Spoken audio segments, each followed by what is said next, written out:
Welcome to The State of Us. Real people with honest opinions and the future of responsible media. Here's your host, Justin T. Weller.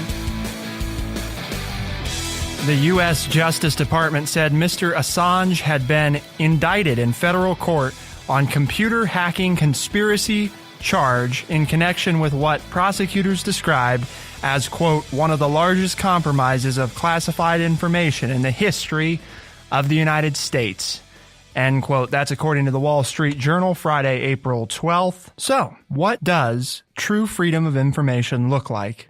And how is that different from journalism? That's part of what came to mind for me today when Lance and I were looking at this story. And it's kind of what we're going to focus on in today's program. There's some information we're going to relay about the current situation with Julian Assange and kind of what the future might look like there. But we're also going to open the larger can of worms and dive in, try to get you some important information. But why do you care about any of this? I mean, maybe you don't care about WikiLeaks. The point is that there's a larger issue here, which is what we're talking about. And the reason you care about that is obviously the framers of our Constitution felt that freedom of the press was very important, so important that it made it into the First Amendment to the Constitution. So with that said, I think that we should all care because how we learn, what we learn, matters so much to what type of choices we make about who to elect, about what car to buy, about what kind of house to buy, where to shop, all kinds of things, right? I mean, everything in life is based on the access to information that we have. And that's what this is at a high level. But of course, we can't begin this critical conversation without your friendly redneck liberal, Lance Jackson. Well, you know, what we have here is that does printing the truth follow the First Amendment if it's classified information? That's the easiest way to sum this up. It goes back to the original intent of British law when the editor of the newspaper got in trouble for printing what were considered libelous statements about the king. And the editor proved that what he printed was true. And the judge said, well, you can't really get in trouble if it's true. And this man has hacked into government computers or helped people hack into government computers to get information. So what he's published is factual information. So does that violate the First Amendment if what he's released is true? Just because you don't like it doesn't mean that it's violated the First Amendment, or has it? So from a simple factual basis, the way that I think we break down Lance's argument, right, is releasing the information because it was classified breaks a law, or in some cases, multiple laws. I don't think that should be in dispute. I mean, the law was broken, right? There was people who either provided information to WikiLeaks who went against the law to provide it, or WikiLeaks went against the law to acquire the information. Then the question becomes, though, the Constitution supersedes, or when they are in contradiction, right, the Constitution is supposed to supersede any regular law per se. So the Constitution protects your First Amendment right to free speech. It protects the freedom of press. So is there a contradiction? I don't know. You know, I think that's right. That's where this whole thing is going. I mean, that's the whole case here is who's more right. And in what cases should the First Amendment be superseding the release of classified information and the laws that violates? Well, Senator from Virginia, Mark Warner says, yes, I mean, exactly, right? Because he was against the war in the Middle East, but he was for Hillary Clinton. Right. When WikiLeaks released the stuff about Afghanistan, he was like, yes, this is great. And now that he's released, when he released things about Hillary Clinton, he was upset. And now as a member of, and go ahead and read the quote now, as a member of the What committee is that? Intelligence The Committee. Intelligence Committee. He makes this following statement. He says, unfortunately, whatever intentions when he started, referring to Mr. Assange, WikiLeaks, what he's really become is a direct participant in Russian efforts to undermine the West and a dedicated accomplice in efforts to undermine American security. That's Senator Mark Warner of Virginia, the top Democrat on the Intelligence Committee. Okay, so now he's breaking the law because it's hurting the United States. Right. Before that's the premise, right? Before it was okay what he was doing because it helped push my agenda of being a former military person who was against the war in Iraq and Afghanistan. But now, since he's undermining the U.S. government and helping out the Russians, well, now what he's doing, which is exactly the same thing that he was doing before, he is violating U.S. law. And the interesting thing, there, folks, is the issue. And I know you always like to tune into this show because we usually have solutions. And maybe over the next 15 minutes, I can come up with one. But right now, I have a real issue with coming up with a solution when you're doing things to help me, it's okay. But when you're doing the same activities and it hurts me, it's not okay. Mm-hmm.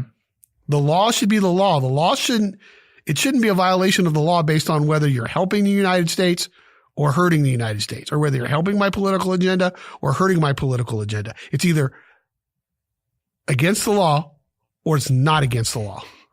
Right. It's either legal or it's not legal. Right. That's the conundrum I'm having at this moment, 5 minutes into our show. And there's some other implications that go into this too that we're hoping to address. Forget for a moment, is it legal? Is it not legal? We also have the ethical implication of journalism, right? Mm-hmm. Should I report on this if I know the reporting of this will endanger lives?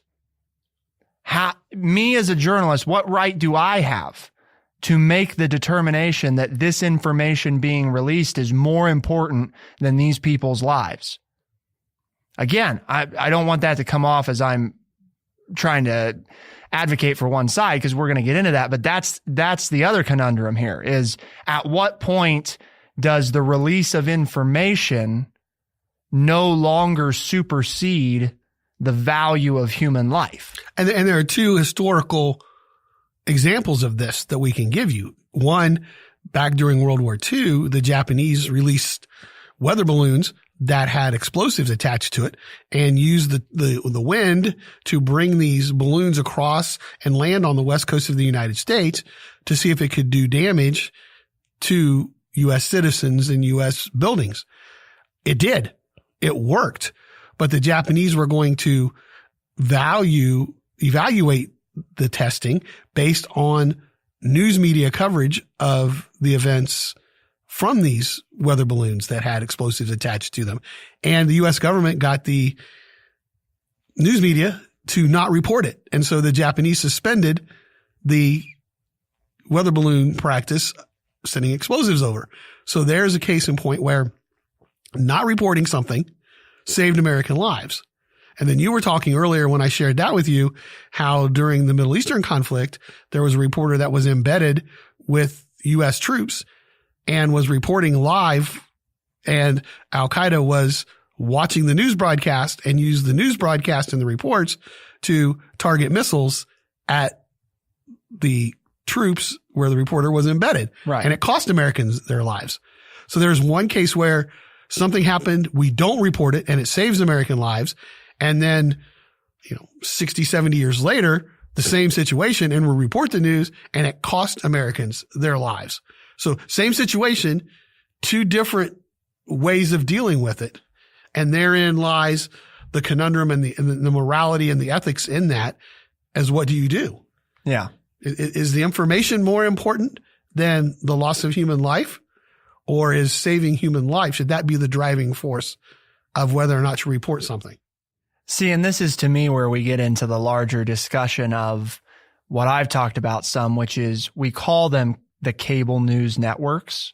Probably about, in my estimation, probably about 60%, maybe a little more, 70% of the content of the programming that's available on these networks is not news.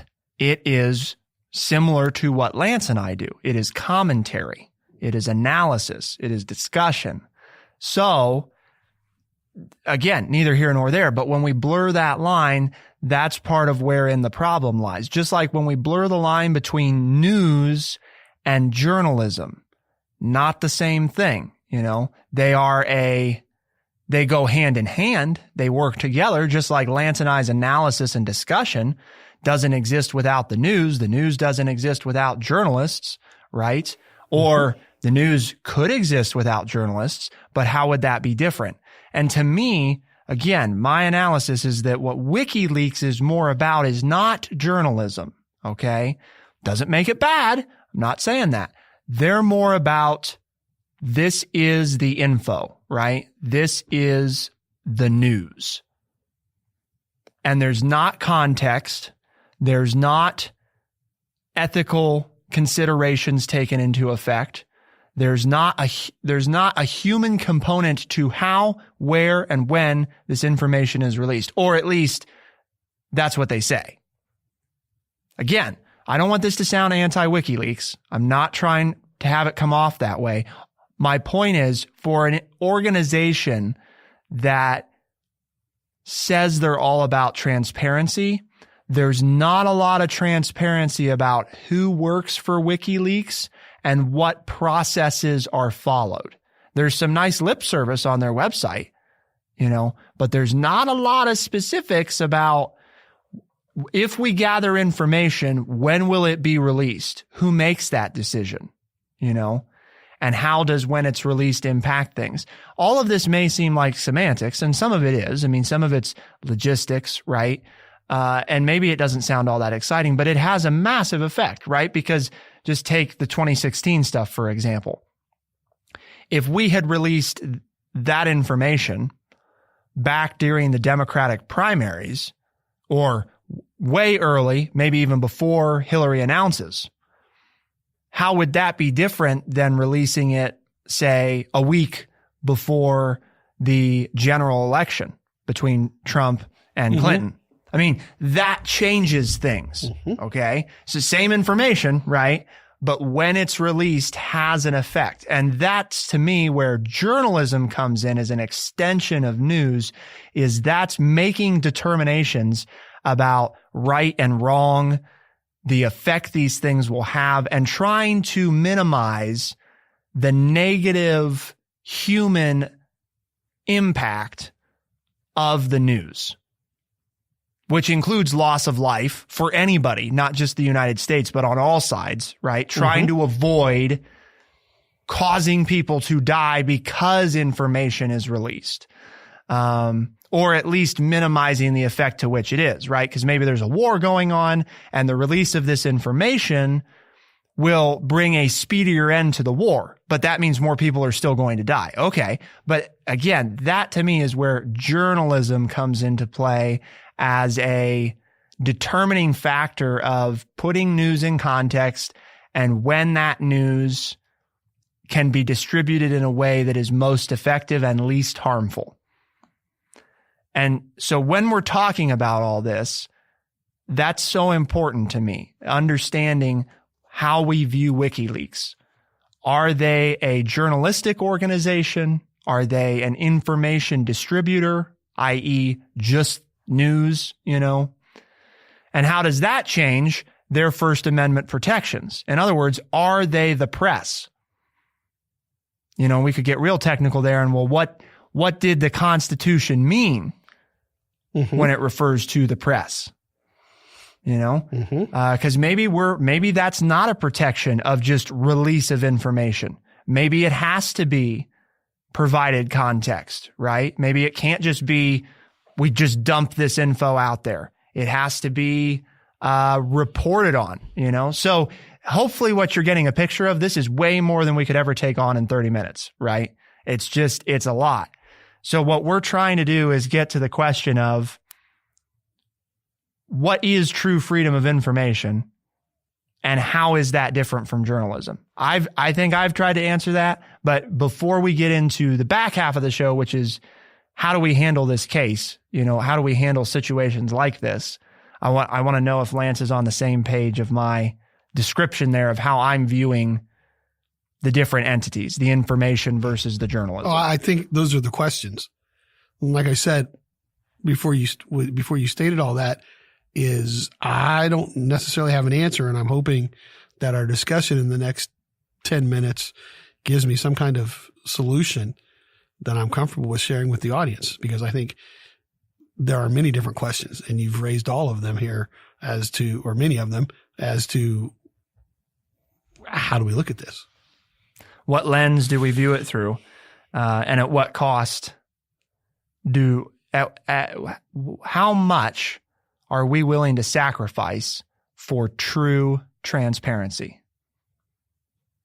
And that's something I guess we all have to try to answer. And it's something I'm going to encourage you right now to do by going to @TrueChat.org on social media, @TrueChat.org. Let us know your thoughts, because this is a tough one. It's a tough one when you talk about human life involved, right? And you may say, well, wait, this Julian Assange thing, right? This doesn't involve human life. Well, sure it does. Just because we don't know, okay, whether this information has cost lives doesn't mean it hasn't. We assume that because we haven't heard, right, about these mass casualties, that there haven't been those casualties. Keeping in mind that the whole nature of what so much of our foreign operations is based around never knowing whether or not it was successful or whether or not it failed. So we don't know how many of those things were impacted. We don't know how many Americans, quote unquote, died in a training accident because of this. Okay. We don't know. So unfortunately, we don't quite have all the information that might be necessary to make a clean cut decision about Mr. Assange, right? Because maybe what's the price, right? Is it 10? Is it 50? How many people die before it's no longer okay? And is there an acceptable level of casualty? And I'm not being facetious. Maybe there is, right? Maybe there is. We're okay with 5 people dying based on the information that was released, or we're okay with 50 people dying. Exactly. But that's what we need your input on. Because it's hard. Anytime you got somebody who's going to die, you're kind of at the extreme of our existence as people. The thing that perhaps is the most sacred to us is life, because once it's gone, our ability to do things is unknown. It ceases to any context that we currently understand it. So, but what if you could make the argument that the death of that person saved more people? And there's we kill Osama bin Laden, right? And how many lives does that save? Right. Well, or because we reported the news as to what the government was really doing, maybe a few soldiers died, but how many more thousands of soldiers did we save because the American public got the real picture of what was going on and decided that they wanted to speak out against what the government was doing and get the war stopped. And so, yes, some people, unfortunately, some soldiers died to get that when that information came out, but it stopped numerous others from being put in the situation because the people were able to speak on the truth. So this is a tough situation, Lance, but the State of Us, the TrueChat network, the TrueChat group of shows, we don't shy away from these tough conversations. So tell us a little bit about what standard we use to govern these. Well, we just try to educate people by providing honest, open, and respectful conversations. And that's what we're just trying to take a different tact here on this and say, okay, here it is, people, and we may voice our concerns and some of our solutions, but that doesn't mean we have all the answers or all of the takes on this. And so we'd like to hear from you too, to let us know and what you think about what we're doing. But basically, we're just having a conversation about this to open your eyes and open your brains a little bit and get you to ponder it the same way we are. Part of allowing us to continue that mission means getting support from our gracious sponsors. So keep it here because we've got more to talk about on this issue. We're certainly not done. Might be a multi-part thing, and we'll be right back. Welcome back. So WikiLeaks, its reputation eroded, faces existential threat, according to an article in the Wall Street Journal. We're looking at information and the price of it, both in human lives, in intelligence. Where does journalism come in the reporting of news? All of that. Part of what we're struggling with is, well, where do we go from here, right? Mr. Assange probably going to be tried. Doesn't look real promising that it's going to go in his favor, but maybe, right? Because you've got the release of classified information and you've got lawmakers for the most part. You tell me if you've got a different perception, Lance, but both sides of the aisle mostly saying maybe not a bad dude, but not a good dude. And maybe he was good one time, but we don't like him. Basically, you're not a friend of the United States. Well, he was at one time. And then he brought out information that went against what they wanted to do. And so now he's not. That's my contention. And that's what I don't like. To me, that's the sticking point is, yeah, he was a great guy. Oh, then he did something that hurt me or hurt a cause that I was supporting. So now he's not a good guy. And you're right in that both sides of the aisle have felt that way in the last 10 years towards him. And that's wrong. It's either the law or it's not the law. It's not because you like him or dislike him because he did something to a person or an idea that you supported. And then he did something that you were against. You shouldn't base it on whether you like him or not. Did he violate the law? And then is the law a violation of the First Amendment? Right. Yes, you are, what you stated was correct in that both sides of the aisle are upset with him, but they're upset with him for different reasons, not for the same reason. And that therein lies the rub for me. The Ecuadorian government is also to blame for his recent arrest because they revoked his political asylum after they accused WikiLeaks of distributing information about the Ecuador's president to a rival. And again, the only reason he's available to the British and to the United States to arrest and extradite to the countries that want to try him is because he upset the people who had given him political asylum in the first place. Yep. By releasing information about them. It really is a conundrum here.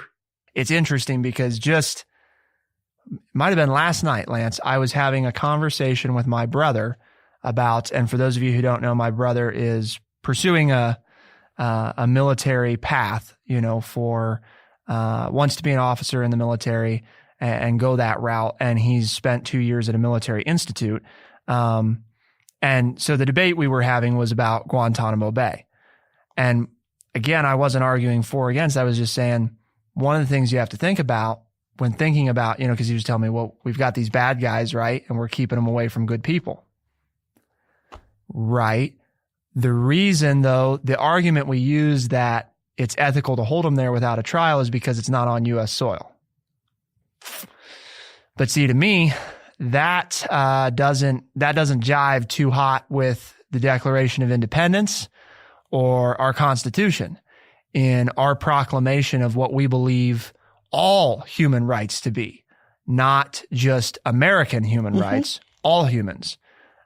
Just because I'm an American, does that mean I'm any more or less entitled to those rights than somebody else? Now, the answer is yes at the moment, because that's how we view these things, obviously. I mean, because if we didn't, then you wouldn't have a Guantanamo Bay thing. I mean, you might still have that prison, but you wouldn't have people being held without a trial, right? If we viewed it that way. And again, I'm not saying that we should view it that way. All I'm saying is that's another example of where we've got this conundrum of, like Lance said, it either is or it isn't, right? It's either the law or it's not. Right. And before you blow up our webpage, again, we're going on the U.S. government telling us these are bad people.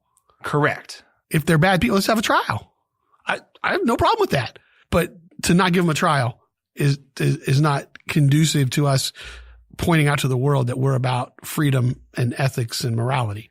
And because if they are bad people, let's put them on trial, then hold them in jail. No, or do whatever U.S. law says. I have no problem with that. But again, the president of the United States suspended the writ of habeas corpus during the Civil War. And widely regarded as one of the best presidents, right? Exactly.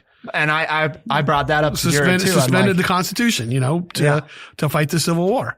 To do what?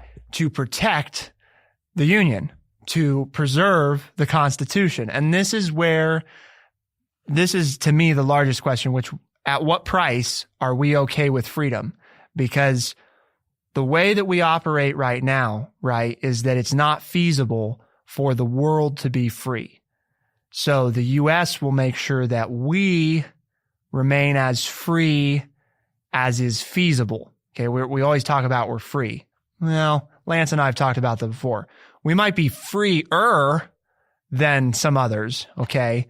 But true freedom would mean that these people have a trial, right? Mm-hmm. That this information comes out and we don't care about the repercussion. Or maybe we care about the repercussions, but that doesn't prohibit the release of the information. Correct. The problem is, and I think this is what Lance and I struggle with, is there's always a price to that. Say we have the trial for those at Guantanamo, and in order for the government to make an effective case, right, it has to release classified information that puts American troops in danger, right? Or foreign assets or whatever, right? It endangers other lives in order to make a case against a bad guy. So the bad guy is then winning further because even though they've been caught, they still are getting bad things to happen as a result of their trial.